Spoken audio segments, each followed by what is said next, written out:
నమస్తే, welcome to my channel Nagendra Vepuri. My dear friends, ఈ ఛానల్లో సరికొత్తగా భగవద్గీత గురించి మాట్లాడుకుంటున్నాం. ఎందుకంటే మన వ్యక్తిత్వ వికాసానికి భగవద్గీత ఎంతో ఉపయుక్తమైనది. ఈ వీడియోలో భగవద్గీత గురించి కొంత పరిచయ వాక్యాలు చెప్తాను, వినండి. ధర్మక్షేత్రమైన కురుక్షేత్రంలో మహాభారత యుద్ధ ప్రారంభ సమయంలో శ్రీకృష్ణ భగవానుడు అర్జునుడికి భగవద్గీతను చెప్పగా సంజయుడు అది విని హస్తినాపురంలో ఉన్న ధృతరాష్ట్ర మహారాజుకు వివరించాను. 1,00,000 శ్లోకాలతో వ్రాయబడిన మహాభారతంలోని భీష్మ పర్వంలో 700 శ్లోకాల భగవద్గీత ఉన్నది. ఆ మహాభారత గ్రంథాన్ని శ్రీ వేదవ్యాస మహర్షి ఆసువుగా చెబుతూ ఉంటే వినాయకుడు అర్థం చేసుకుంటూ రాశారు. ప్రపంచంలో జయంతి జరుపుకుంటున్న ఏకైక గ్రంథం భగవద్గీత మాత్రమే. ఇప్పటికీ సుమారు 5,160 సంవత్సరాలకు పూర్వం ప్రస్తుత హర్యానా రాష్ట్రంలోని కురుక్షేత్రం జిల్లా కేంద్రంలో ఉన్న జ్యోతిసర్ అనే స్థలంలో మార్గశిర మాసం శుద్ధ ఏకాదశి రోజున శ్రీకృష్ణ భగవానుడు భగవద్గీతను అర్జునుడికి బోధించాడు. ఆ రోజును మనమందరం గీతా జయంతిగా జరుపుకుంటున్నాం. కృష్ణార్జునుల మధ్య జరిగిన సంభాషణే భగవద్గీత. మానసిక దుర్బలత్వంతో యుద్ధం చేయాలా వద్దా అని డోలాయమాన స్థితిలో ఉన్న అర్జునుడికి కలిగిన అనేక అనుమానాలను ప్రశ్నలుగా అడుగుతుంటే శ్రీకృష్ణ భగవానుడు సందర్భోచితంగా వాటన్నింటికీ చాలా స్పష్టంగా సమాధానం చెప్పాడు. వేదములు మరియు ఉపనిషత్తుల సారం భగవద్గీత. సూక్ష్మంలో మోక్షం ఇచ్చినది భగవద్గీత. సమస్త ధర్మాలను మరియు మార్గములను సమన్వయపరిచి ఏకత్వాన్ని బోధించున్నది భగవద్గీత. పవిత్రమైనది, ఉత్తమమైనది మరియు అర్థం చేసుకుని ఆచరించుటకు సులభమైనది భగవద్గీత. భగవద్గీతను బోధించటానికి శ్రీకృష్ణ పరమాత్మ అర్జునుడినే ఎందుకు ఎంపిక చేసుకున్నాడు? ప్రతి ఒక్కరూ ప్రతిరోజు చదివి అర్థం చేసుకుని ఆచరించవలసిన గ్రంథం భగవద్గీత. ముఖ్యంగా గృహస్థులకు చాలా అవసరం. ఎందుకంటే పెళ్లి చేసుకుని కుటుంబము, ఉద్యోగము మరియు సామాజిక బాధ్యతలను నిర్వర్తిస్తున్న గృహస్థులే ప్రతిరోజు భగవద్గీతను ఆచరించాలి.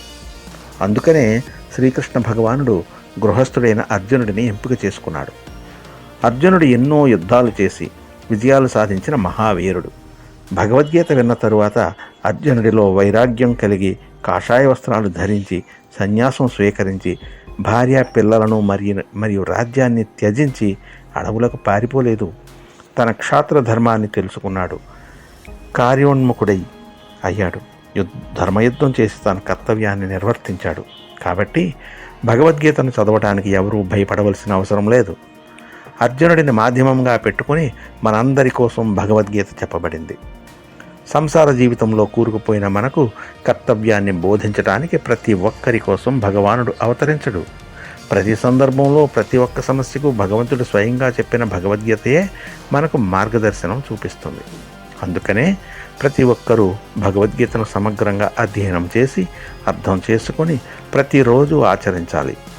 భగవద్గీతను చదివిన ప్రతి ఒక్కరూ ఆనందంగా, ఆరోగ్యంగా జీవిస్తూ ఆధ్యాత్మిక మార్గంలో పయనిస్తున్నారు. ఇది వాస్తవం. భగవద్గీతను చదివి అర్థం చేసుకుని ఆచరించడానికి శారీరక దృఢత్వం మరియు మానసిక సంసిద్ధత చాలా అవసరం. స్వాతంత్ర్య సంగ్రామంలో దేశం కోసం పోరాడిన ప్రతి ఒక్కరూ భగవద్గీతను నిత్యం పారాయణం చేసేవారు. జైలులో ఉన్న స్వాతంత్ర్య వీరులకు ప్రతిరోజు భగవద్గీతను బోధించేవారు. మన దేశ నాయకులు చాలామంది భగవద్గీతపై అనేక గ్రంథాలను కూడా రాశారు. ఉదాహరణకి తిలక్, గాంధీ, రాజాజీ, వినోబా భావే, యోగి అరవింద్, అని బెసెంట్, సర్వేపల్లి రాధాకృష్ణ మొదలైనవారు. అంబేద్కర్ అధ్యక్షతన రాసిన మన భారత రాజ్యాంగంలో కూడా కురుక్షేత్రంలో యుద్ధం చేస్తున్న శ్రీకృష్ణార్జునుల బొమ్మను పొందుపరిచారు. భారతదేశంలోని ప్రతి కోర్టులో సాక్ష్యం చెప్పే ముందు ప్రతి ఒక్కరితో తప్పనిసరిగా భగవద్గీతపై ప్రమాణం చేయిస్తారు. ఎందుకంటే స్వయంగా భగవంతుడు చెప్పినదే భగవద్గీత. భగవంతుని శబ్దరూపమే భగవద్గీత. అందుకనే భగవద్గీతలో ఎక్కడా శ్రీకృష్ణ ఉవాచ అని ఉండదు. ప్రతి చోట శ్రీ భగవాన్ ఉవాచ అని ఉంటుంది. చాలామంది స్వామీజీలు వారి శిష్య బృందాలతో ప్రతి ఏకాదశి రోజున భగవద్గీతలోని 700 శ్లోకాలను పారాయణం చేయిస్తూ అప్పుడప్పుడు గీతయజ్ఞాలు నిర్వహిస్తూ కొంతమందికి మనశ్శాంతి కలిగిస్తున్నారే కానీ అశేష ప్రజానీకానికి కర్తవ్య దీక్షగా బోధించలేకపోతున్నారు. వారిని కార్యోన్ముఖులుగా చేయలేకపోతున్నారు. నిజానికి భగవద్గీత నేటి సమాజానికి ఎంతో అవసరం, ముఖ్యంగా నేటి యువతి యువకులకు. ఎందుకంటే చిన్నప్పటి నుండే విద్యార్థులకు పాఠశాల మరియు కళాశాల స్థాయిల్లో భగవద్గీతలోని శ్లోకాలు నేర్పించి వాటి అర్థం కూడా వివరించి చెప్పే ప్రయత్నం చేస్తే ఆ గీతాజ్ఞానం యువతి యువకులలో అంతర్లీనంగా ఉన్న పిరికితనమును వదిలేస్తుంది, కార్యదక్షకులుగా తయారు చేస్తుంది, కర్తవ్యాన్ని తెలియజేస్తుంది, కార్యోన్ముఖులుగా చేసి సమాజ శ్రేయస్సు కొరకు తమ వంతు కర్తవ్యాన్ని నిర్వర్తించడానికి భగవద్గీత నేటి యువతరానికి ప్రేరణ కలిగిస్తుంది. కానీ తల్లిదండ్రులుగా మనం ఏం చేస్తున్నాం? భగవద్గీతలోని శ్లోకాలను మాత్రమే పారాయణం చేస్తూ, భగవద్గీతను పూజా మందిరంలో పెట్టి పూజిస్తూ, పుణ్యం కోసం పరితపిస్తూ తాత్కాలిక ఆనందం పొందుతున్నామే కానీ ఇంట్లో ఉన్న పిల్లలకు భగవద్గీత శ్లోకాలు నేర్పించి వాటి అర్థం చెప్పే ప్రయత్నం చేయడం లేదు. తల్లిదండ్రులారా, బీరువాలో భద్రంగా దాచిపెట్టిన భగవద్గీతను బయటకు తీసి మీ పిల్లలకు ఈ రోజు నుండే గీతా శ్లోకాలు అర్థంతో సహా నేర్పించడం ప్రారంభించండి. భగవద్గీత ఆధ్యాత్మిక సాధకులకు ఒక కరదీపిక వంటిది. అలాంటి భగవద్గీతను చదవవలసినది కష్టాలు వచ్చినప్పుడు కాదు, సుఖంగా ఉన్నప్పుడే, చికాకుగా ఉన్నప్పుడు కాదు, ప్రశాంతంగా ఉన్నప్పుడే, ముసలివారి అయినప్పుడు కాదు, వయసులో ఉన్నప్పుడే, సరదాగా కాలక్షేపం కోసం కాదు, నిన్ను నీవు తెలుసుకోవడానికి భగవద్గీతను చదవండి. చదువుతూ ప్రతిరోజు ఆచరించండి. భగవద్గీతను ఒక్కసారి మాత్రమే చదివి ఇందులో ఏముంది అనుకుంటే నష్టపోయేది మీరే. చదువుతూ ఉండగా నాకు మొత్తం అర్థమైంది అని అనుకుంటున్నారా? అనుకుంటే మీరు తెగమగపడినట్లే. జీవన పర్యంతం ప్రతి ఒక్కరూ ప్రతిరోజు చదివి ఆచరించవలసిన నిత్య అధ్యయన మరియు ఆచరణీయ గ్రంథం భగవద్గీత. కనీసం వారానికి ఒకసారి అయినా ఒక అధ్యాయం వచనంలో చదవండి. ధర్మక్షేత్రమైన కురుక్షేత్రమే నా ఇల్లు, నేనే అర్జునుడిని. భగవంతుడే స్వయంగా నాకు భగవద్గీతను బోధిస్తూ నా కర్తవ్యాన్ని గుర్తు చేస్తున్నాడు అనే భావంతో భగవద్గీతను ప్రతిరోజు చదవండి. చదివి వినిపించండి, వినిపించి వివరించండి, వివరించి ఆచరింపజేయండి. 3 ముక్కల్లో భగవద్గీతను చెప్పాలి అంటే నీ కర్తవ్యాన్ని నువ్వు నిర్వర్తించు, అది కర్మ. నీ ఆలోచనలన్నీ విడిచి నన్నే స్మరించు అనేది భక్తి. అన్ని ధర్మాలు వదిలి నన్నే శరణు వేడు అనేది జ్ఞానం. భగవద్గీతకు పునాది ఏమిటంటే, ధృతరాష్ట్ర మహారాజు తన మంత్రి అయిన సంజయుడిని ధర్మక్షేత్రమైన కురుక్షేత్రంలో యుద్ధం చేయాలనే ఉత్సాహంతో ఉన్న కౌరవులు మరియు పాండవులు ఏం చేస్తున్నారు అనే ప్రశ్నతో భగవద్గీత ప్రారంభమవుతుంది. దానికి సమాధానంగా సంజయుడు యుద్ధరంగంలో ఎదురెదురుగా ఉన్న కౌరవ పాండవ సేనల్లోని ప్రధాన వీరుల గురించి వివరించి, యుద్ధం ప్రారంభ సూచికగా మహాపురుషులు వారు పూరించిన శంఖానాదములను వర్ణించినాడు. యుద్ధం చేయాలనే ఉత్సాహంతో ఉన్న అర్జునుడు, యుద్ధం చేయడానికి సిద్ధంగా ఉన్న వీరులను నేను ఒకసారి పరిశీలించాలి, మన రథమును ఉభయ సేనల మధ్యకు తీసుకుని వెళ్ళము అని శ్రీకృష్ణ పరమాత్మతో చెప్పగా, రథమును 2 సేనల మధ్య నిలిపి ఎదురుగా ఉన్న కౌరవ వీరులను పరిశీలించు అని శ్రీకృష్ణుడు చెప్పాను. ఎదురుగా ఉన్న తన గురువులను, తాతలను, పెద్దలను, బంధువులను, కొడుకులను చూసిన అర్జునుడు బంధుప్రీతితో, మోహంతో, ఆవేదనతో దుఃఖిస్తూ, నాకు విజయం కానీ రాజ్యసుఖాలు కానీ అక్కర్లేదు, ముల్లోకాధిపత్యం లభించినా సరే నేను ఎవరిని చంపను, ఈ భయంకర యుద్ధం జరగడం వలన రాజవంశాలు నశిస్తాయి, ధర్మానికి హాని జరిగి అధర్మం పెచ్చు పెరుగుతుంది, నేను రాజ్యసుఖాల కోసం సొంత బంధువులను సంహరించడానికి సిద్ధమయ్యాను, ఇది చాలా పాపం, ఆయుధాలు వదిలేసిన నన్ను కౌరవులు చంపినా అది నాకు మంచిదే, నేను మాత్రం ఆయుధం పట్టను, యుద్ధం చేయను అని అర్జునుడు శ్రీకృష్ణ పరమాత్మతో చెప్పి యుద్ధభూమి మధ్యలో గాంధీవం వదిలేసి రథం వెనుక భాగంలో శోకంతో కుమిలిపోతూ కూలబడ్డాడు. దిగులుతో, బాధతో, వ్యామోహంతో శోకిస్తున్న అర్జునుడితో శ్రీకృష్ణ భగవానుడు ఇలా చెప్పాడు, నీకు ఈ సమయంలో ఈ మోహం ఎలా దాపురించింది? అధైర్యపడి నపుంసకుడిగా మాట్లాడకు, నీచమైన హృదయ దౌర్బల్యం విడిచిపెట్టి లేచి యుద్ధం చెయ్యి అని పలికిన శ్రీకృష్ణుడితో అర్జునుడు, నేను భిక్షాటన చేసైనా జీవిస్తాను కానీ గురువులను మరియు బంధువులను సంహరించను, వారందరినీ చంపి ఆ నెత్తుటి కూట నేను తినలేను, పిరికితనమునకు లోనై నేను నా సహజ స్వభావమును కోల్పోయాను, నా కర్తవ్యమును నేను నిర్ణయించుకోలేకపోతున్నాను, నన్ను నీ శిష్యుడిగా స్వీకరించు, నేను నీకు శరణాగతుడను, ఏది చెయ్యడం వలన నాకు మంచి జరుగుతుందో అది నాకు నిశ్చయించి చెప్పు అని చెప్పి అర్జునుడు యుద్ధం చేయకుండా మౌనం వహించను. 2 సేనల మధ్య శోకంతో పరితపిస్తున్న అర్జునుడికి శ్రీకృష్ణ భగవానుడు చిరు మందహాసంతో అతి రహస్యమైన గీతాజ్ఞానమును చెప్పడం ప్రారంభం చేశాను. 1వ అధ్యాయంలోని 47 మరియు 2వ అధ్యాయంలోని మొదటి 10 శ్లోకాలు, మొత్తం 57 శ్లోకాలు భగవద్గీత అనే భవనమునకు పునాది. పునాది ఎంత గట్టిగా ఉంటే భవనం అంత దృఢంగా ఉంటుంది మరియు ఎక్కువ కాలం మన్నుతుంది. అర్జునుడిలో వైరాగ్యం దృఢంగా ఉన్న కారణంగానే స్వయంగా భగవానుడే భగవద్గీతను చెప్పడం ప్రారంభించాడు. పాండవులు అరణ్యవాసం చేసే సమయంలోనే యుద్ధానికి సన్నద్ధం అవడానికి అనేక శక్తివంతమైన ఆయుధాలను సమకూర్చుకున్నారు. సాక్షాత్తు పరమేశ్వరుడితో పోరాడి అర్జునుడు పాశుపతాస్త్రం కూడా సాధించాడు. అజ్ఞాతవాసంలో చివరిలో కౌరవ వీరులందరూ కలిసి తమ మొత్తం సైన్యంతో ఉత్తర గోగ్రహణ యాత్ర చేయడానికి వచ్చినప్పుడు ఆయుధం కూడా పట్టడం రాని ఉత్తర కుమారుడిని సారథిగా పెట్టుకుని అర్జునుడు ఒక్కడే కౌరవ సేనను ఓడించి మూర్చిల్లేలా చేసిన మహాయోధుడు. ఇప్పుడు ప్రతీకారం తీర్చుకునే సమయం వచ్చింది. పాండవ మరియు కౌరవ సైన్యం కురుక్షేత్రంలో యుద్ధం చేయడానికి సిద్ధంగా ఉన్నారు. స్వయంగా శ్రీకృష్ణ పరమాత్మ అర్జునుడి రథానికి సారథ్యం వహిస్తున్నాడు. ఈ మహాభారత యుద్ధంలో పాండవులదే ధర్మ విజయమని అందరికీ తెలుసు. రణోత్సాహంతో భయంకరంగా యుద్ధం చేసి కౌరవులను సంహరించి ప్రతీకారం తీర్చుకొని రాజ్యసుఖాలు అనుభవించవలసిన సమయంలో నేను యుద్ధం చేయను, నేను బెచ్చమెత్తుకుని జీవిస్తాను, నాకు రాజ్యం వద్దు, స్వర్గ సుఖాలు వద్దు, నన్ను కౌరవులు చంపినా నాకు సంతోషమే అని గాండీవం వదిలేసి రథం వెనుక భాగంలో సూకిస్తున్న అర్జునుడిలో పురుషత్వాన్ని జాగృతం చేయడానికి శ్రీకృష్ణ పరమాత్మ కొన్ని కఠిన పదాలు ఉపయోగించాడు.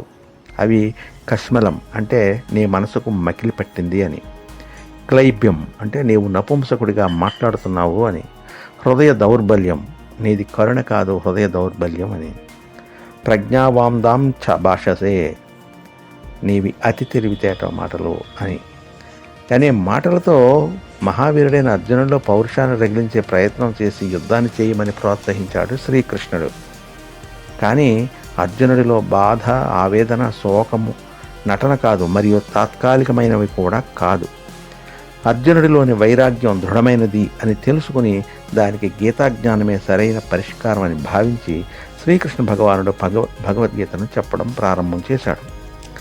ప్రతి ఒక్కరూ డబ్బు, కీర్తి, పదవి, సిరి సంపదలు కావాలని ఆశిస్తూ ఉంటారు. అవి లభించకపోతే శోకిస్తూ ఉంటారు. కానీ అర్జునుడు మాత్రం రాజ్య సుఖాలు, సిరి సంపదలు, పదవుల కోసం కాకుండా ధర్మం మరియు దైవం గురించి తెలుసుకోవడానికి పరితపించాడు. మీకు అనిపించవచ్చు భగవద్గీత విషాదంతో ఎందుకు ప్రారంభమైంది అని. భగవద్గీత చదవడం ప్రారంభం కాగానే మొదటి అధ్యాయం అర్జున విషాదయోగం కనిపిస్తుంది. పుణ్యం కోసం భగవద్గీత చదవడం ప్రారంభం చేస్తే ఈ విషాదం ఏమిటి అనే ఆలోచన ప్రతి ఒక్కరికి సహజంగా కలుగుతుంది. ఈ ప్రపంచంలో విషాదం లేని జీవి లేదు. భయం చేత, పిరికితనంతో, అసమర్థత వల్ల, వైఫల్యం చెందినప్పుడు, ముసలితనం వచ్చినప్పుడు, వైరాగ్యం కలిగినప్పుడు ఇలా ఏదో ఒక కారణం వలన ఏదో ఒక సమయంలో ప్రతి ఒక్కరికి విషాదం ఆవరిస్తుంది. అర్జునుడు కూడా ఆ సమయంలో ఇలాంటి విచారంలోనే ఉన్నాడు. అర్జునుడికి విషాదమే రాకపోతే భగవంతుడు భగవద్గీత చెప్పేవారే కాదు. నాకు కావాలి అని ఏడవటం ఒక రోగం, నాకు వద్దు అని ఏడవటం ఒక యోగం. అందుకనే అర్జునుడి విషాదము రోగంగా కాకుండా యోగంగా మారింది. అదే అర్జున విషాదయోగం అయ్యింది. మనం ఏ దృష్టికోణంతో భగవద్గీతను చదవటం ప్రారంభం చేస్తామో అలాగే మనకు అర్థమవుతుంది.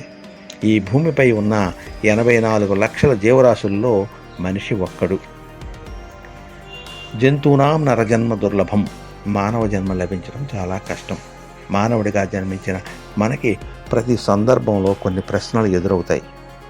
ఏం చేయాలి, ఎలా జీవించాలి, దేనికోసం పనిచేయాలి, ఏ లక్ష్య సాధన కోసం ప్రయాణం ప్రారంభం చేయాలి, ఇలాంటి ప్రతి ప్రశ్నకు సమాధానం భగవద్గీతలో దొరుకుతుంది.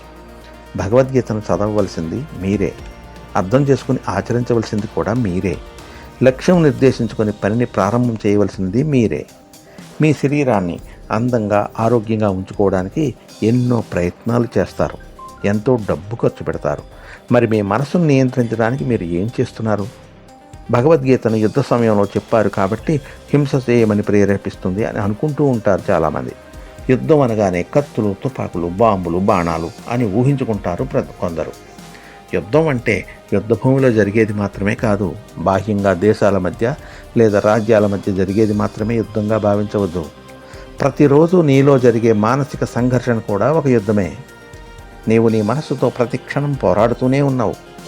ఎవరు మంచివారు, ఎవరు చెడ్డవారు, వీళ్ళని నమ్మవచ్చా, ఇలాగే ఎందుకు చేయాలి, ఉపయోగం ఉంటుందా ఉండదా, లాభమా నష్టమా, వారు చెప్పింది నేను ఎందుకు చేయాలి, ఇలా ప్రతి ఒక్కరూ ప్రతిరోజు నిరంతరం పోరాటం చేస్తూనే ఉంటారు. తన కుటుంబ విషయంలో, సహ ఉద్యోగస్తులతో, సమాజంలోని పౌరులతో, ఆరోగ్యం మరియు పిల్లల చదువు విషయంలో, ఇలా ప్రతి ఒక్కరూ ప్రతి సందర్భంలో ముఖ్యంగా తన మనసుతో తానే పోరాటం చేస్తుంటారు. ఈ మానసిక సంఘర్షణ ఆగాలి అంటే నీ మనస్సును నీవే నియంత్రించుకోవాలి. అది నీ చేతిలోనే ఉంది. మీరు భగవద్గీతను అధ్యయనం చేస్తే అది మీకు మార్గనిర్దేశం చేస్తుంది. ఇది భగవద్గీత గురించి పరిచయం.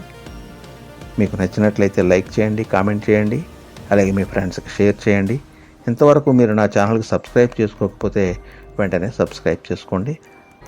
భగవద్గీత అనేది పరమ పవిత్రమైన గ్రంథం. ఇది కేవలం మతపరమైనది మాత్రమే కాదు, ఇది సర్వమానవులకు ఉపయోగపడే బహువిజ్ఞానాన్ని బోధించే మహత్తరమైన అంశం. నిజానికి భగవద్గీతతో నాకు పరిచయం నా 13వ ఏట స్కూల్లో చదువుకునే రోజుల్లో ఆ ఊళ్ళో భగవద్గీత శ్లోక పఠన పోటీలు పెడితే ఒక రోజులో పురుషోత్తమ ప్రాప్తి యోగంలోని శ్లోకాలను కంఠస్థం చేసి ఆ పోటీలో పాల్గొనడం జరిగింది. అందులో భాగంగా ఊర్ధ్వమూల మధశేకమశ్వత్థం ప్రాహురవ్యయం ఛందాంసి యస్య పర్ణాని యస్తం వేద సవేదవిత్తో మొదలై అనేక శ్లోకాలని కంఠస్థం చేసి భగవద్గీతలో సారాన్ని చాలా వరకు నేను గ్రహించడం వల్ల అది నా జీవితంలో ఎంతగానో ఉపయోగపడింది. నాకు నిరంతరం విజయాన్ని అందించే ఒక గొప్ప విషయంగా, నా యొక్క టెన్షన్ పోగొట్టే విధంగా అది నాకు సహకరించింది. కాబట్టి ఇప్పుడు నేను కొన్ని లెక్చర్స్ని ఈ భగవద్గీత మీద కూడా ఇవ్వాలని నిర్ణయం తీసుకోవడం వల్ల ఇప్పుడు నేను దాని గురించి కొంచెం చెప్పదలుచుకున్నాను. ఈ భగవద్గీత అనేది ఒక మతపరమైన పుస్తకం మాత్రమే కాదు, అది జీవన పాఠాలను, ఆత్మీయ మార్గదర్శకత్వాన్ని, మానసిక సమతౌల్యాన్ని అందించే జీవన శాస్త్రం. అందువల్ల ఇది ప్రతి ఒక్కరికి అవసరం. ఇది ముఖ్యంగా అవసరమయ్యే వాళ్ళు ఎవరంటే విద్యార్థులు. ఎందుకంటే చదువులో ఏకాగ్రత, శ్రద్ధ, క్రమశిక్షణ మొదలైనవి పెరగడానికి. అలాగే ఉద్యోగులు, వ్యాపారులకి ఇది ఎంతో ఉపయుక్తం. ఎందుకంటే ఒత్తిడిని అంటే స్ట్రెస్ని తగ్గించుకొని సమతౌల్యం కలిగి నిర్ణయాలు తీసుకోవడానికి. అలాగే నాయకులకు ఇది ఎంతో ఉపయోగం, న్యాయపూర్వకంగా ధర్మబద్ధంగా పాలన చేయడానికి. అలాగే కుటుంబ సభ్యులందరికీ కూడా వారి యొక్క సంబంధాలలో శాంతి, ప్రేమ మొదలైన వాటిని పెంపొందించుకోవటానికి. అలాగే సంక్షోభంలో ఉన్న వాళ్ళకి భయాన్ని, గందరగోళాన్ని దూరం చేసుకుని ధైర్యంగా ముందుకు సాగటానికి ఇది భగవద్గీత యొక్క సందేశాలు ఎంతగానో ఉపయోగపడతాయి. గీతలోని బోధనలు వయస్సుకి, వృత్తికి, మతానికి సంబంధం లేనివి, ఆలోచించే ప్రతి మనిషికి కూడా ఎంతగానో ఉపయోగపడేవి. ఈ భగవద్గీత అందరికీ ఎందుకు అవసరం అంటే, భగవద్గీతలోని బోధనలు కేవలం మతానికి మాత్రమే పరిమితమైనవి కావు. అవి జీవన మార్గదర్శకత్వం, మనసు నియంత్రణ, ధర్మబద్ధమైన ఆచరణలకి పునాది. అందుకే ఇది ప్రతి మానవునికి ఉపయోగకరమైన అంశం భగవద్గీత. ఇందులో నెంబర్ 1 జీవన సత్యాల పరిచయం. గీత మనిషి యొక్క జన్మ, కర్తవ్యాలు, ధర్మం, ఆత్మస్వరూపం గురించి స్పష్టతనిస్తుంది. జీవితం ఎందుకు గడపాలి, ఎలా గడపాలి అన్నదానిపై ఈ భగవద్గీత మనకి సమాధానం ఇస్తుంది. 2 మానసిక శాంతి కోసం. ఒత్తిడి, భయం, ఆందోళనను తగ్గించే ధ్యానం, సమతౌల్యం గురించి గీత బోధిస్తుంది. పరిస్థితులు ఎలా ఉన్నా మనసు స్థిరంగా ఉంచుకోవడాన్ని నేర్పుతుంది. నెంబర్ 3 ధర్మబద్ధమైన నిర్ణయాల కోసం. వ్యక్తిగతం, కుటుంబం, సమాజం కోసం సరైన నిర్ణయాలు తీసుకోవడంలో సహాయం చేస్తుంది ఈ భగవద్గీత. అర్జునుడి సంశయం తీర్చినట్లే మన కష్ట సమయంలో స్పష్టమైన మార్గాన్ని మనకి నిర్దేశిస్తుంది. నెక్స్ట్ కర్తవ్యానికి ప్రేరణ కలిగించేది భగవద్గీత. కర్మణ్యేవాధికారస్తే అనే సూత్రం కష్టపడి ఫలాపేక్ష లేకుండా పనిచేయమని ప్రేరేపిస్తుంది. ఇది నిరుత్సాహాన్ని తొలగించి ధైర్యం పెంచుతుంది. అలాగే నెంబర్ 5, అన్ని వర్గాల వారికి కూడా అనుకూలమైనది ఈ భగవద్గీత. అది విద్యార్థులకి ఏకాగ్రతని పెంచుతుంది, జ్ఞానాన్ని అందిస్తుంది, ఉద్యోగులకు ఒత్తిడిని నియంత్రిస్తుంది, సమతౌల్యం పాటించేలా చేస్తుంది, వ్యాపారులకి నైతికతను, సహనాన్ని వృద్ధి చేస్తుంది, అలాగే గృహస్థులకి ప్రేమ, శాంతిని కలిగిస్తుంది, వృద్ధులకి ఆత్మజ్ఞానం, మోక్ష మార్గం చూపుతుంది. భగవద్గీతలో వ్యక్తిత్వ వికాసం గురించి మాట్లాడుకోవాలంటే భగవద్గీత కేవలం ఆధ్యాత్మిక గ్రంథం మాత్రమే కాదు, ఇది వ్యక్తిత్వాన్ని మెరుగుపరిచే మనోవిజ్ఞాన శాస్త్రం లాంటిది. శ్రీకృష్ణుడు అర్జునుడికి చెప్పిన బోధనలు నేటి వ్యక్తిత్వ వికాసానికి కూడా వర్తిస్తాయి. అవి ఏమిటంటే నెంబర్ 1, ఆత్మజ్ఞానం అంటే సెల్ఫ్ అవేర్నెస్. గీతలోని దేహినోస్మిన్ యథాదేహి వంటి శ్లోకాలు మన నిజస్వరూపం దేహం కాదు ఆత్మ అని బోధిస్తాయి. ఇది మనలో ఆత్మవిశ్వాసాన్ని పెంచుతుంది. నెంబర్ 2, ఏకాగ్రత అంటే కాన్సన్ట్రేషన్. యోగస్థ కురు కర్మాణి ధ్యానం. సమాధానం ద్వారా పనిలో ఏకాగ్రత పెంపొందించమని గీత చెబుతుంది. పనిలో మనసు కేంద్రీకరించగలిగితేనే ఫలితాలు మెరుగవుతాయి. నెంబర్ 3, ధర్మబద్ధమైన నిర్ణయాలు తీసుకోవడానికి ఈ భగవద్గీత ఉపయోగపడుతుంది. అంటే ఎథికల్ డెసిషన్ మేకింగ్ అంటాం. గీత ధర్మం అనుసరించి పనిచేయమని సూచిస్తుంది. ఇది నైతికత, సమతౌల్యాన్ని మనలో పెంచుతుంది. అండ్ నెంబర్ 4, ఆత్మ నియంత్రణ అంటే సెల్ఫ్ కంట్రోల్, ఇంద్రియ సంయమనం.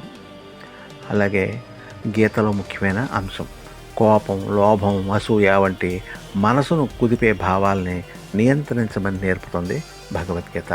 అండ్ నెంబర్ 5, కష్ట సమయంలో ధైర్యాన్ని ఇచ్చేది భగవద్గీత అంటే కరేజ్ ఇన్ క్రైసిస్. అర్జునుడు యుద్ధభూమిలో నిరుత్సాహానికి గురైనప్పుడు కృష్ణుడు ఇచ్చిన బోధనలు అతనిలో ధైర్యాన్ని నింపాయి. ఇదే పాఠం మన జీవిత సంక్షోభాల్లో కూడా వర్తిస్తుందన్నమాట. నెంబర్ 6, కర్మయోగం అంటే వర్క్ ఎథిక్స్ అంటారు. కర్మణ్యేవాధికారస్తే మా ఫలేషు కదాచన మా కర్మఫలహేతుర్భూః మాతే సంగోస్త్వ కర్మణి అని చెప్పారు భగవద్గీతలో. అంటే ఫలాపేక్ష లేకుండా కర్తవ్యాన్ని చేయమని చెప్పడం ద్వారా పని పట్ల నిజాయితీని పెంచుతుంది, మనకి టెన్షన్ని పోగొడుతుంది. అండ్ నెక్స్ట్ సమత్వ భావం అంటే ఎక్వానిమిటీ. సుఖంలో, దుఃఖంలో, విజయంలో, అపజయంలో ఒకే విధమైన మనోభావాన్ని కలిగి ఉండటం. ఇది నిజమైన వ్యక్తిత్వ లక్షణమని గీత బోధిస్తుంది. మొత్తానికి దీని సారాంశం ఏమిటంటే భగవద్గీతలోని బోధనలు ఆత్మవిశ్వాసం, నైతికత, ధైర్యం, ఏకాగ్రత, సమతౌల్యం వంటి అన్ని రకాల వ్యక్తిత్వ లక్షణాలని పెంపొందిస్తాయి. కాబట్టి గీతను అధ్యయనం చేయడం వ్యక్తిత్వ వికాసానికి శాశ్వతమైన పునాది. మిత్రులారా, భగవద్గీతకు సంబంధించిన ఒక ముఖ్యమైన విషయాన్ని ఇప్పుడు నేను తెలియజేస్తున్నాను. ఇకపై ప్రతి పాఠశాలలోనూ భగవద్గీత పారాయణం తప్పనిసరి అని ప్రభుత్వం కీలక నిర్ణయం తీసుకుంది. ఇది ఎక్కడంటే ఉత్తరాఖండ్ ప్రభుత్వం. ఇకపై అన్ని ప్రభుత్వ పాఠశాలల్లో భగవద్గీత పారాయణం తప్పనిసరి అని ఉత్తరాఖండ్ ప్రభుత్వం ఉత్తర్వులు జారీ చేసింది గత జూలై 14వ తేదీన. అప్పటి నుంచి అన్ని పాఠశాలల్లో ఉదయం భగవద్గీత శ్లోకాలను పారాయణం చేయాలని విద్యార్థుల్ని ఆదేశించారు. ప్రతిరోజు ఒక శ్లోకం పారాయణం చేయడమే కాకుండా ఒక శ్లోకాన్ని వారపు శ్లోకంగా ప్రకటించి దాని అర్థాన్ని నోటీస్ బోర్డులో రాయాలని కూడా ఆదేశాల్లో స్పష్టంగా పేర్కొన్నారు. శ్రీమద్ భగవద్గీత సూత్రాలు మానవ విలువలు, ప్రవర్తన, నాయకత్వ నైపుణ్యాలు, నిర్ణయం తీసుకునే సామర్థ్యం, భావోద్వేగ సమతుల్యత, శాస్త్రీయ ఆలోచనల్ని ఎలా అభివృద్ధి చేస్తాయో ఉపాధ్యాయులు విద్యార్థులకు అవగాహన కల్పించనున్నారు. జాతీయ విద్యా విధానం 2020 క్రింద భారతీయ సంప్రదాయం, జ్ఞాన వ్యవస్థ ఆధారంగా విద్యార్థులకి వివిధ విషయాలను బోధిస్తామని ఆ విద్యాశాఖ డైరెక్టర్ గారు డాక్టర్ ముకుల్ కుమార్ సతీ తెలిపారు. అంతకుముందు ఉత్తరాఖండ్ రాష్ట్ర పాఠ్యాంశాలకు సంబంధించి జరిగిన సమావేశంలో ముఖ్యమంత్రి పుష్కర్ సింగ్ ధామీ శ్రీ భగవద్గీత రామాయణాన్ని అందులో చేర్చాలని సూచనలు చేశారన్నమాట. రాష్ట్ర పాఠ్య ప్రణాళికలో భగవద్గీత, రామాయణాన్ని కూడా చేర్చారు. రాబోయే విద్యా సంవత్సరం నుంచి పుస్తకాలు అందుబాటులోకి వస్తాయి. ఉత్తరాఖండ్ మదర్సా విద్యా బోర్డు చైర్మన్ ముఫ్తీ షామూన్ కాశ్మీ ప్రభుత్వ చొరవని స్వాగతిస్తూ పాఠశాలల్లో భగవద్గీత, రామాయణాన్ని బోధించడం, వాటిని ప్రజలకు పరిచయం చేయడం చాలా మంచి విషయమని అన్నారు. రాముడు కృష్ణుడు ఇద్దరు మన పూర్వీకులని ప్రతి భారతీయుడు వారి గురించి తెలుసుకోవడం చాలా ముఖ్యమని ఆయన అన్నారు. ఇకపై ప్రతి పాఠశాలలోనూ భగవద్గీత పారాయణం తప్పనిసరి. ప్రభుత్వం కీలక నిర్ణయం తీసుకుంది. ఉత్తరాఖండ్ ప్రభుత్వం జూలై 14 ఉత్తర్వులు జారీ చేసి రాష్ట్రంలో అన్ని ప్రభుత్వ పాఠశాలల్లో భగవద్గీత పారాయణం తప్పనిసరి చేసింది. కాబట్టి ఇదే విధంగా మన భారతదేశంలో ప్రతి రాష్ట్రంలోనూ ప్రతి ప్రభుత్వ పాఠశాలలో మాత్రమే కాకుండా ప్రైవేటు పాఠశాలలో సైతం భగవద్గీత బోధనని, భగవద్గీత శ్లోక పారాయణాన్ని కూడా చేస్తే కంపల్సరీ తప్పకుండా చేయాలని విధిస్తే మాత్రం తప్పకుండా విద్యార్థులు బాగా వాళ్ళ యొక్క క్రమశిక్షణ పెంచుకుంటారు, జ్ఞాపక శక్తిని పెంచుకుంటారు, వాళ్ళ యొక్క కర్తవ్యాన్ని తెలుసుకుంటారు. ఇది చాలా మంచి నిర్ణయం, అభినందించదగ్గ నిర్ణయం. మిత్రులారా, సత్సంగం వల్ల అలాగే ఉత్తమమైన గ్రంథాలు భగవద్గీత లాంటి వాటిని పఠించడం వల్ల మనలో కలిగే భావోద్వేగాలు, కొన్ని అనుకూలమైన భావోద్వేగాలు వృద్ధి చెందుతాయి, అలాగే ప్రతికూలమైన భావోద్వేగాలు నశిస్తాయి. అనుకూలమైన భావోద్వేగాలు ఏమిటంటే, ఒకటి ఆనందం. అంటే ఇది మానసిక శక్తిని, రోగనిరోధక శక్తిని, సృజనాత్మకతని పెంచుతాయి అన్నమాట. పెంచడం ద్వారా ఆనందం కలుగుతుంది. 2 ప్రేమ. అంటే భద్రత, సంబంధాలు పెరుగుతాయి, ఒంటరితనం తగ్గుతుంది. నమ్మకం వల్ల ఆత్మవిశ్వాసం, బలం పెరుగుతాయి, ఒత్తిడి తగ్గుతుంది. ఆశాజనకత వల్ల ఓర్పు కలుగుతుంది, మానసిక స్థితి మెరుగవుతుంది. అలాగే కృతజ్ఞత వల్ల మానసిక స్థితి బాగుంటుంది, సంతృప్తి, ఆనందం కలుగుతాయి. క్షమాగుణం వల్ల ఒత్తిడి తగ్గుతుంది, మానసిక స్థితి మెరుగవుతుంది. అలాగే సానుకూల ఆలోచనల వల్ల మానసిక స్థితి మెరుగవుతుంది, జీవితం పట్ల సంతృప్తి కలుగుతుంది. ఇవన్నీ కూడా అనుకూల భావోద్వేగాలు. ఇక ప్రతికూల భావోద్వేగాలు ఏవైతే నశిస్తాయంటే భయం, కోపం, దురాశ, దుఃఖం, ఆందోళన, అసూయ, గర్వం, నిరాశ, ఒత్తిడి, ఇవన్నీ కూడా ప్రతికూలమైన భావోద్వేగాలు. ఇవి తగ్గుతాయి అన్నమాట. ఒకటి భయం. భయం అంటే ఆందోళన, ఒంటరితనం, నిర్ణయం తీసుకోలేకపోవటం వల్ల కలిగే భయం తగ్గుతుంది. అలాగే కోపం అంటే ఒత్తిడి, సంబంధాలు దెబ్బతినడం వల్ల, అనారోగ్యం వల్ల, హింసాత్మక ఆలోచనలు రావడం వల్ల వచ్చే కోపం తగ్గుతుంది. అలాగే దుఃఖం, నిరాశ వల్ల, అలసట వల్ల, నిద్రలేమి వల్ల, ఆకలి లేకపోవటం వల్ల, ఏకాగ్రతను కోల్పోవడం వల్ల కలిగే దుఃఖం తగ్గుతుంది. ఆందోళన అంటే నిద్రలేమి వల్ల, ఒత్తిడి వల్ల, భయం, శారీరక నొప్పుల వల్ల వచ్చే ఆందోళన తగ్గుతుంది. అలాగే అసూయ అంటే అసంతృప్తి, కోపం, ఆత్మన్యూనత, నిరాశ, ఒంటరితనం మొదలైన వాటి నుండి ఉద్భవించిన అసూయ తగ్గుతుంది. గర్వం అంటే సంబంధాలు కోల్పోవటం, అవకాశాలు రాకపోవటం, ఒంటరితనం మొదలైన వాటి వల్ల వచ్చే గర్వం అనేది నశిస్తుంది. నిరాశ అంటే ఒత్తిడి, ఆకలి లేకపోవడం, ఆత్మహత్య ఆలోచనలు వల్ల వచ్చే నిరాశ పోతుంది. ఒత్తిడి, అలసట వల్ల, నిద్రలేని వల్ల, ఏకాగ్రత కోల్పోవడం వల్ల, శారీరక నొప్పుల వల్ల వచ్చే ఒత్తిడి తగ్గుతుంది. కాబట్టి అనుకూలమైన భావోద్వేగాలు ఆనందం, ప్రేమ, నమ్మకం, ఆశాజనకత, కృతజ్ఞత, క్షమాగుణం, సానుకూల ఆలోచనలు వృద్ధి చెందుతాయి. అలాగే ప్రతికూల భావోద్వేగాలైన భయం, కోపం, దుఃఖం, ఆందోళన, అసూయ, గర్వం, నిరాశ, ఒత్తిడి మొదలైనవి తగ్గుతాయి. భగవద్గీత మనకి అత్యంత ఆమోదయోగ్యమైన, పవిత్రమైన గ్రంథం. నేర్చుకోదగ్గ విషయం. మత ప్రాతిపదిక లేకుండా సర్వమతాల వారికి, సర్వజనులకు కూడా ఉపయోగపడే అత్యుత్తమమైన గ్రంథం భగవద్గీత.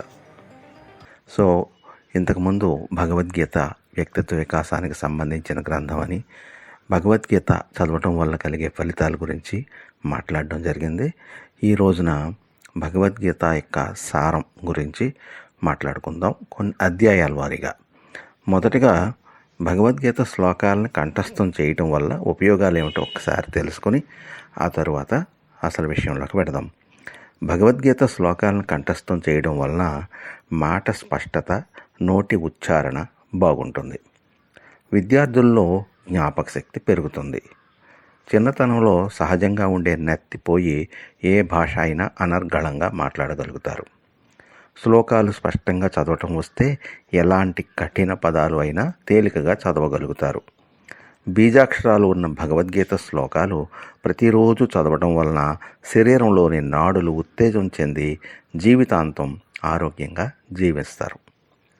ఇక ఈ భగవద్గీతలో గల 700 శ్లోకాల్లో ధృతరాష్ట్రుడు వల్ల ఒక శ్లోకం, సంజయుడు 41 శ్లోకాలు, అర్జునుడికి సంబంధించిన 84 శ్లోకాలు, అలాగే శ్రీకృష్ణుడు చెప్పిన 574 శ్లోకాలు ఉన్నాయి. ఈ భగవద్గీత 18 అధ్యాయాలుగా విభజించబడింది. దాన్ని మళ్ళీ 3 షట్కాలుగా విభజించారు. అందులో ఒకటి కర్మ షట్కం, అంటే 1 నుండి 6 అధ్యాయాల వరకు. రెండవది భక్తి షట్కం, అంటే 7 నుండి 12 అధ్యాయాల వరకు. మూడవది జ్ఞాన షట్కం, అంటే 13 నుంచి 18 అధ్యాయాల వరకు. సో ఈరోజు అధ్యాయాల వారీగా సంక్షిప్త సారం ఏమిటి, గీతాసారం ఏమిటి అనేది ఇప్పుడు తెలుసుకుందాం. ఇందులో మొట్టమొదటి అధ్యాయం అర్జున విషాద యోగము. 47 శ్లోకాలు గల ఈ అధ్యాయంలో కురుక్షేత్రంలో ఏం జరుగుతుందో చెప్పమని అడిగిన ధృతరాష్ట్రుడు, ఉభయ సేనలో ఉన్న ప్రముఖ వీరులు మరియు వారి శక్తి సామర్థ్యాలని పరిచయం చేసిన సంజయుడు, యుద్ధ ప్రారంభ సందర్భంగా వీరులు పూరించిన శంఖానాదముల గురించి వర్ణించడం జరిగింది. అలాగే యుద్ధం చేయడానికి సిద్ధంగా ఉన్న వీరులను చూడడానికి ఉభయ సేనల మధ్యకు వెళ్ళి నిలబడిన కృష్ణార్జునులు, ఉభయ సేనల్లో ఉన్న తన గురువులను, బంధువులను, స్నేహితులను చూసి మోహమునకు వశుడై నేను యుద్ధము చేయను అని గాంధీవం వదిలేసి శోకంతో రథంలో కూలబడిన అర్జునుడు. ఇంతవరకు ఈ అర్జున విషాద యోగంలో చెప్పబడింది. ఇక రెండవ అధ్యాయం సాంఖ్యయోగం. దీంట్లో 72 శ్లోకాలు ఉంటాయి.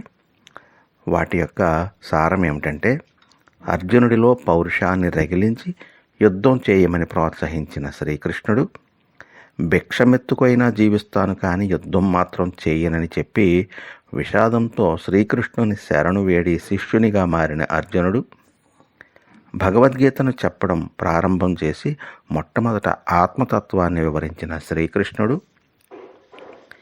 క్షత్రియ ధర్మమును అనుసరించి యుద్ధం చేయవలసిన ఆవశ్యకతను తెలపడం, నిష్కామ కర్మయోగం ఆచరించడం వలన కలిగే ఉపయోగాలు ఏమిటో చెప్పడం, ఏ లక్షణాలు ఉన్నవారిని స్థితప్రజ్ఞుడు అంటారో వివరించడం, ఇంద్రియ నిగ్రహం వలన ఉపయోగాలేమిటి మరియు మనస్సును నిగ్రహించి శాంతిని పొందే మార్గం ఏమిటి అనేది తెలియజేయడం, మానవులు పతనం అవ్వడానికి గల కారణాలను వివరించడం జరిగింది ఈ అధ్యాయంలో.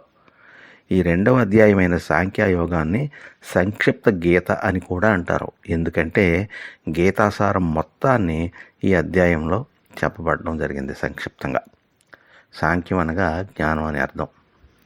ఇక మూడవ అధ్యాయానికి వస్తే ఇది కర్మయోగం. దీంట్లో మొత్తం 43 శ్లోకాలు ఉంటాయి. వీటి యొక్క సారం ఏమిటంటే, ఫలితం ఆశించకుండా కర్తవ్య కర్మలను ఆచరణ యొక్క శ్రేష్టత్వాన్ని తెలపడం జరిగింది. అలాగే మానవుడు కర్మబంధంలో ఎందుకు చిక్కుకుంటున్నాడో తెలియజేస్తారు. యజ్ఞములు ఎందుకు ఆచరించాలి, వాటి ఆవశ్యకత ఏమిటి అనేది కూడా వివరించబడింది. లోక కళ్యాణం కొరకు భగవానుడు కర్మలను ఎందుకు ఆచరిస్తున్నాడో కూడా ఇందులో చెప్పబడింది. పరమాత్మ మరియు యజ్ఞములకు గల సంబంధం తెలుపబడింది. రాగం మరియు ద్వేషం లేకుండా కర్మలను ఆచరించాలని ప్రోత్సహించడం జరిగింది. కామరూప శత్రువులను జయించుటకు ఉపాయాలను చెప్పడం జరిగింది.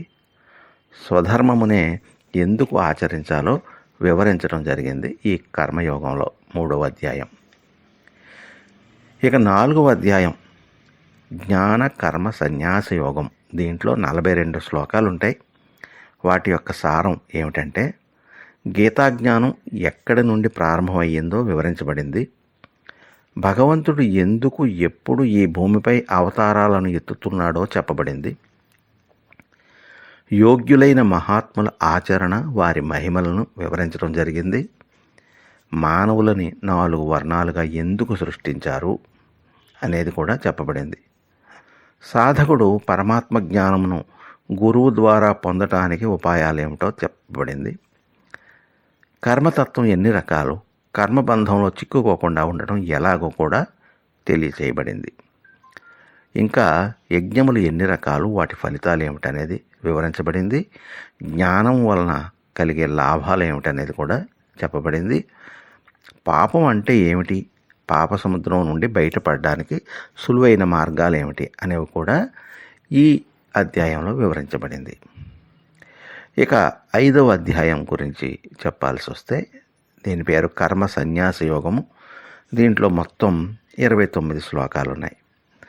కర్మయోగం మరియు జ్ఞానయోగాల్ని ఈ అధ్యాయంలో నిర్వచించడం జరిగింది. కర్మలు ఆచరిస్తున్న ఎలాంటి భావం కలిగి ఉండాలో కూడా వివరించబడింది. యోగి యొక్క లక్షణాలు మరియు వారి మహత్యం గురించి చెప్పబడింది. పాపం అంటకుండా కర్మలు చేయడం ఎలాగో తెలియజేయబడింది. సమభావ స్థితిని పొంది సమదర్శన యోగ అభ్యాసం చేయడం అనేది, అలాగే నిజమైన సుఖం ఎలా ఉంటుందో తెలిపి ధ్యాన యోగాన్ని వర్ణించడం జరిగింది ఈ అధ్యాయంలో. ఇక 6వ అధ్యాయంకి వస్తే ఆత్మ సంయమ యోగం. మొత్తం 47 శ్లోకాలు కలిగింది ఇది. దీంట్లో యోగి లక్షణాలు తెలపబడ్డాయి. ధ్యానం ఎలా చెయ్యాలో చెప్పి నియమాలు వివరించబడ్డాయి. యోగం అంటే ఏమిటి, బ్రహ్మానందం ఎలా ఉంటుంది, భగవంతుడిని దర్శించిన వారి లక్షణాలు ఎలా ఉంటాయి అనేవి చెప్పబడ్డాయి. మనస్సు ఎలాంటిదో దానిని నిగ్రహించడం ఎలాగో కూడా వివరించబడింది.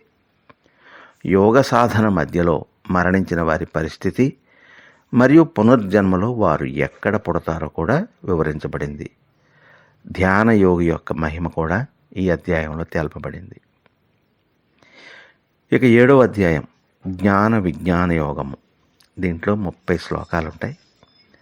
వాటి సారం ఏమిటంటే సమస్త పదార్థములలో పరమాత్మను తెలుసుకోవడం ఎలా అనేది, భక్తులు ఎన్ని రకాలు, వారి లక్షణాలు ఏమిటి అనేది, అపర ప్రకృతి ఎన్ని రకాలో కూడా వివరించబడింది.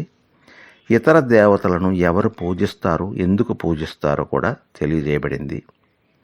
ఇతర దేవతలను పూజించడం వలన వచ్చే ఫలితం ఏమిటో కూడా చెప్పబడింది.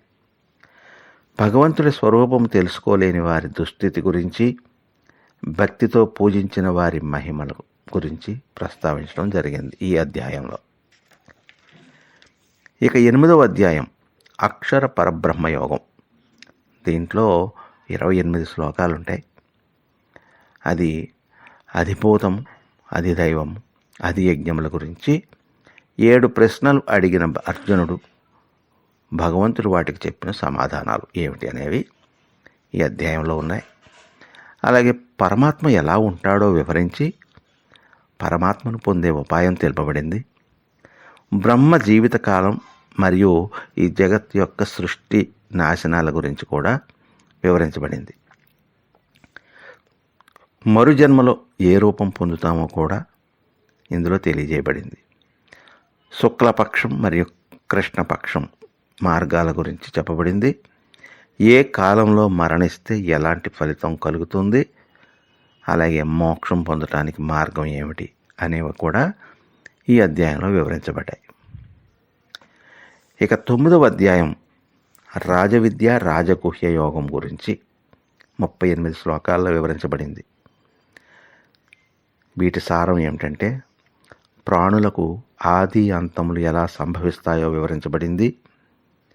భగవంతుడిని భక్తులు సేవించే విధానం తెలుపబడింది. పరమాత్మను పూజించడం వలన ఉపయోగాలేమిటి, దూషించడం వలన కలిగే నష్టాలు ఏమిటి అనేది కూడా వివరించబడింది. ఎవరిని పూజించేవారు ఏ లోకానికి వెళతారో కూడా తెలియజేయబడింది. దుర్మార్గులు కూడా సత్పురుషులుగా మారే సాధన గురించి కూడా తెలియజేయబడింది. అలాగే చివరిగా స్వర్గలోకం పొందడం ఎలా, అక్కడికి వెళ్ళిన వారి పరిస్థితి ఏమిటనేది కూడా విశదీకరించబడింది ఈ అధ్యాయంలో. ఇంతవరకు 9 అధ్యాయాల గురించి చెప్పుకున్నాం కదా. నమస్తే, welcome to my channel Nagendra Vepuri. మిత్రులారా, మనం భగవద్గీత ప్రవచనాల గురించి తెలుసుకుంటూ ఉన్నాం. గత వీడియోలో 9 అధ్యాయాలకు సంబంధించిన విశేషాలను తెలుసుకున్నాం. ఈరోజు 10వ అధ్యాయం నుంచి మొదలై 18వ అధ్యాయం వరకు గల విశిష్ట విషయాలు ఏమిటి అనేవి ఇప్పుడు తెలుసుకుందాం. 10వ అధ్యాయం విభూతి యోగం. దీంట్లో 42 శ్లోకాలు ఉంటాయి. పరమాత్మతత్వం తెలుసుకోవడం వలన కలిగే ఫలితం ఏమిటి, ఫల ప్రభావ సహితంగా భక్తి యోగ ప్రస్తావన చేయబడింది. భగవంతుడిని, అతని విభూతుల గురించి మరియు యోగ శక్తుల గురించి వివరించమని అర్జునుడు ప్రార్థించడం జరిగింది. పరమాత్మ తన విభూతులను వేటిలో ఏ రూపంలో ఉంటాడో సంక్షిప్తంగా వివరించాడు. ఈ సమస్త జగత్తును నేను కేవలం ఒక్క అంశతోనే ధరించి ఉన్నాను అని భగవంతుడు స్పష్టం చేయడం జరిగింది ఈ అధ్యాయం విభూతి యోగంలో. ఇక 11వ అధ్యాయం విశ్వరూప సందర్శన యోగం. దీంట్లో 55 శ్లోకాలు ఉంటాయి. వీటి సారం ఏమిటంటే, విశ్వరూపం చూపించమని ప్రార్థించిన అర్జునుడికి దివ్య దృష్టిని ప్రసాదించి తన విశ్వరూపం చూపించాడు శ్రీకృష్ణుడు. సంజయుడు ధృతరాష్ట్ర మహారాజుకు కూడా విశ్వరూపాన్ని వర్ణించడం జరిగింది. విశ్వరూపం చూసిన అర్జునుడు తన్మయత్వంతో భగవంతుడిని కీర్తించాడు. విశ్వమంతా వ్యాపించిన పరమాత్మకు నమస్కరించి తాను చేసిన తప్పులను క్షమించమని కోరాడు అర్జునుడు.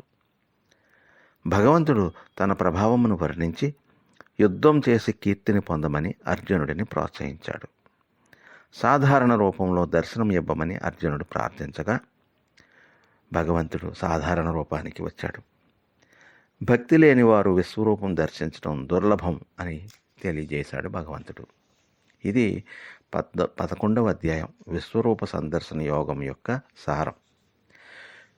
ఇక 12వ అధ్యాయం భక్తి యోగం. దీంట్లో 20 శ్లోకాలు ఉంటాయి. వాటి సారం ఏమిటంటే, ఆకారాన్ని పూజించాలా, నిరాకారాన్ని ధ్యానించాలా, ఏది శ్రేష్టం అని అడగడం జరిగింది అర్జునుడు. విగ్రహ రూపాన్ని పూజించడం వలన కలిగే ఉపయోగాలు మరియు నిరాకారాన్ని ధ్యానించడం వలన కలిగే కష్టాలు ఏమిటి అనేవి భగవంతుడు చెప్పడం జరిగింది. భగవంతుడిని పొందడానికి కొన్ని సరళమైన ఉపాయాలను కూడా చెప్పారు. ఫలితం ఆశించకుండా పనిచేయడమే అన్నిటికన్నా శ్రేష్టమని వివరించడం జరిగింది. భగవంతుడికి ఎలాంటి లక్షణాలు ఉన్న భక్తుడంటే ఇష్టమో కూడా వివరించబడింది ఈ అధ్యాయంలో.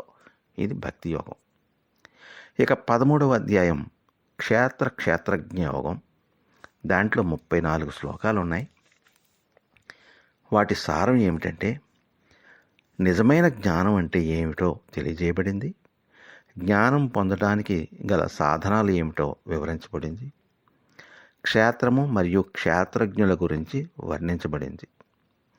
భగవంతుడు ఎక్కడ ఎలా ఉంటాడో కూడా సమగ్రంగా చెప్పడం జరిగింది.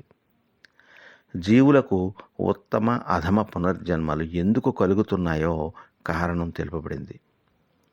పునర్జన్మ లేకుండా మోక్షం పొందడం ఎలాగో కూడా వివరించబడింది. జ్ఞాన సహితంగా ప్రకృతి పురుషులను వర్ణించడం జరిగింది. ఒకే సూర్యుడిలాగా ఒకే ఆత్మ సర్వ ప్రాణులలో ఉందని చెప్పబడింది ఈ అధ్యాయంలో క్షేత్రజ్ఞ యోగంలో. ఇక 14వ అధ్యాయం గుణత్రయ విభాగ యోగం. దీనిలో 27 శ్లోకాలు ఉన్నాయి. వీటి సారం ఏమిటంటే, ప్రకృతి మరియు పురుషుల నుండి ఈ జగత్తు ఎలా ఉత్పత్తి అవుతుందో వివరించబడింది. సత్వ రజో తామస గుణాలు మానవుడిని ఎలా బంధిస్తున్నాయో తెలపబడింది. ఏ గుణం వలన ఎలాంటి ప్రభావం కలుగుతుందో వివరించబడింది. 3 గుణాలకు అతీతముగా ఉండే వారి లక్షణాలు వర్ణించబడ్డాయి. ఇది గుణత్రయ విభాగ యోగం. నెక్స్ట్ 15వ అధ్యాయం పురుషోత్తమ ప్రాప్తి యోగం. దీనిలో 20 శ్లోకాలు ఉంటాయి. వాటి సారం ఏమిటంటే, సంసారం అనే వృక్షం ఏమిటనేది వివరించబడింది. భగవత్ ప్రాప్తికి ఉపాయాలు ఏమిటో తెలియజేయబడింది. జీవాత్మ పాత శరీరము వదిలి కొత్త శరీరంలో ఎలా ప్రవేశిస్తుందో వివరించబడింది. సూర్యచంద్రులకు ఆ తేజస్సును ప్రసాదించేది నేనే అన్న పరమాత్మ జీవుల జఠరాగ్నిలో ఉండి ఆహారాన్ని జీర్ణం చేసేది నేనే అని స్పష్టం చేయడం జరిగింది. క్షర మరియు అక్షర పదార్థాల గురించి తెలియజేయబడింది. ఇదంతా కూడా పురుషోత్తమ ప్రాప్తి యోగంలో వర్ణించబడింది. ఇక 16వ అధ్యాయం దైవాసుర సంపద్విభాగ యోగం. ఇందులో 24 శ్లోకాలు ఉంటాయి. వాటి యొక్క సారం ఏమిటంటే, దైవీ లక్షణాలు మరియు అసురీ లక్షణాలు వివరణ స్పష్టంగా ఇవ్వబడింది. అసురీ లక్షణాలు ఉన్న వారికి అధోగతి తప్పదని స్పష్టం చేయబడింది. శాస్త్రమునకు విరుద్ధంగా ఆచరిస్తే జరుగు పరిణామాలు వివరించబడ్డాయి. శాస్త్రోక్తంగా కర్మలు ఆచరించమని ప్రోత్సహించబడింది. కామం, క్రోధం, లోభములకి దూరంగా ఉండాలని హెచ్చరించబడింది. ఇవన్నీ కూడా 16వ అధ్యాయం దైవాసుర సంపద్ విభాగ యోగంలో. ఇక 17వ అధ్యాయం శ్రద్ధాత్రయ విభాగ యోగం. దీనిలో 28 శ్లోకాలు ఉన్నాయి. వాటి సారం ఏమిటంటే 3 గుణములు ఆధారంగా మానవులు విభజించబడ్డారని, రాక్షసుల స్వభావం వర్ణించబడింది. 3 గుణముల ఆధారముగా మానవులు తినే ఆహారం ఏమిటో వివరించబడింది. ఏ గుణం వారు ఎవరిని పూజిస్తారో దాని ఫలితం ఏమిటో తెలియజేయబడింది. యజ్ఞం, దానం, తపస్సులు యొక్క 3 గుణాలు ఆధారంగా చెప్పబడ్డాయి. దేహం, వాక్కు, మనస్సుకు సంబంధించిన తపస్సులను వివరించడం జరిగింది. ఓం తత్ సత్లను ఎప్పుడు ఎలా ఉపయోగించాలో తెలుపబడింది. ఇవన్నీ కూడా శ్రద్ధాత్రయ విభాగ యోగంలో. ఇక చివరి అధ్యాయం 18వ అధ్యాయం మోక్ష సన్యాస యోగం. దీనిలో 78 శ్లోకాలు ఉన్నాయి. వాటి సారం ఏమిటంటే త్యాగం వలన కలిగే ప్రయోజనం ఏమిటో చెప్పబడింది. కర్మలు చేయడానికి కారణాలు, ప్రేరణల గురించి వివరించబడింది. జ్ఞాని మరియు జ్ఞానముల వివరణ గురించి తెలుపబడింది. 3 గుణాల వారీగా కర్మ, బుద్ధి, కర్త, ధృతి, సుఖముల భేదముల గురించి చెప్పబడింది. మానవులను 4 వర్ణములుగా విభజించడం, వారు చేసే పనులు మరియు వారి లక్షణాల గురించి వివరించడం జరిగింది. పరమాత్మ సాక్షాత్కారం పొందటం ఎలాగో కూడా తెలుపబడింది. ఆనందం మరియు శాంతి లభించే మార్గాన్ని వివరించడం జరిగింది. స్వధర్మ ఆచరణే శ్రేష్టమని హెచ్చరించబడటం జరిగింది. నీ సర్వస్వం పరమాత్మకు సమర్పించమని చెప్పబడింది. గీతాజ్ఞానం చెప్పిన తరువాత నీకు ఏది మంచి అనిపిస్తే అదే ఆచరించు అని చెప్పి స్వేచ్ఛ ఇవ్వబడింది. మోహం వదిలి యుద్ధానికి సిద్ధమైన అర్జునుడు గీతాశాస్త్రంను చదవడం, వినడం మరియు ప్రచారం చేయడం వలన కలిగిన లాభాలేమిటనేవి వివరించబడింది. భగవద్గీత విన్న సంజయుడు పరమానందభరితుడవడం, శ్రీకృష్ణార్జునుడు ఎక్కడ ఉంటే అక్కడ సంపద, విజయం, ఐశ్వర్యం మరియు నీతి ఉంటాయని సంజయుడికి అనిపించింది.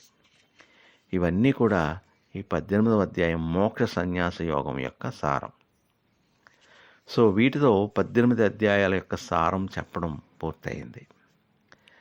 తదుపరి వీడియోలో భగవద్గీత అధ్యాయాల వారీగా ఓన్లీ వచనంలో చెప్పడం జరుగుతుంది, ప్రతి వారికి అర్థమయ్యే విధంగా.